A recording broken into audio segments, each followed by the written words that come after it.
ضلع اننت ناگ کے خسروِ کلاں بجبہاڑا میں پانی کی عدم دستیابی کے سبب لوگوں کو دقتوں کا سامنا کرنا پڑ رہا ہے۔ علاقے میں عموماً صبح و شام مرحلہ وار پانی سپلائی کیا جاتا ہے، جس سے مقامی باشندوں کے مطابق کثیر آبادی کی روزمرہ کی ضرورتیں پوری نہیں ہو پاتی۔ میرے گھر میں ابھی 1 سال سے مطلب پانی نہیں آیا۔ ان کی جو یہ اسکیم تھی یہ بھی مطلب بالکل ان کو بالکل خستہ حال ہے، بہت ساری مشکلات ہیں۔ مقامی باشندوں کے مطابق انہیں ایک مقامی چشمے سے پانی حاصل کرنا پڑتا ہے، جس کا پانی آلودہ ہو چکا ہے۔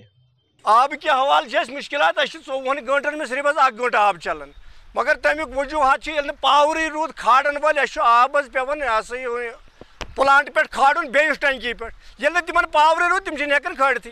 یہ کلان بذات خود پن سکیم یہ تقریباً مے باسان یہ 400-450 چولہے ناگ یہ ناگہ پہ ساران نٹن من ساران نکھن پہ ساران بیٚیہِ کیٛاہ کرو یہ آب وسان یہ گند یہ تقریباً 2 1 کلومیٹر پیوان پکن پیچس گئی بار اکثر تک فینسنگ سہ اندو سہ ناگ یم پہ آب کھاڑان یم سات بارش کر تک گند ون وسان سہ آب گھان گند سُے آب پتہ چوان اپیل روز سنبھالن سہ ناگ بیٚیہِ کرہن امیک اگر لائن کن جائے انکمپلیٹ سہ کرہن کمپلیٹ اس دین آبہن اصل پہ۔ حکام کے مطابق آبادی کے تناسب سے پینے کا پانی سپلائی کیا جاتا ہے، تاہم بعض اوقات بجلی کی کٹوتی کے باعث وقت پر پانی سپلائی نہیں کیا جاتا۔ وہیں انہوں نے لوگوں کی جانب سے پانی کے ضیاع پر بھی تشویش کا اظہار کیا۔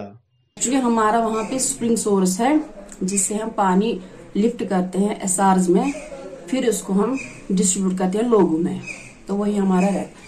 تو کیونکہ یہ لفٹ اسکیم ہے اس لیے ان کو شفٹس میں پانی دینا پڑتا ہے، صبح بھی ہم دیتے ہیں ایک شفٹ، شام کو بھی دیتے ہیں۔ کبھی کبھی ہوتا ہے کہ الیکٹرک بریک ڈاؤن ہوتا ہے، اس وقت تھوڑا سا ان کو پرابلم ہوتی ہے، تو باقی ہمارا سسٹم ہمیشہ کوشش رکھتے ہیں، ہماری کوشش رہتی ہے کہ ان کا سسٹم اوکے، ان کو ہمیشہ اچھی طرح اپنا شفٹ اچھی طرح چاہیے۔ ڈپارٹمنٹ جو واٹر سپلائی دیتے ہیں یہ صرف پینے کا پانی ہے، جسٹ فار ڈرنکنگ پرپز سے، کسی اور مقصد کے لیے نہیں ہے، اس کے لیے کوئی اور آلٹرنیٹو وہ دیکھ سکتے ہیں۔ ETV بھارت کے لیے بجبہاڑا سے غزالہ نثار کی رپورٹ۔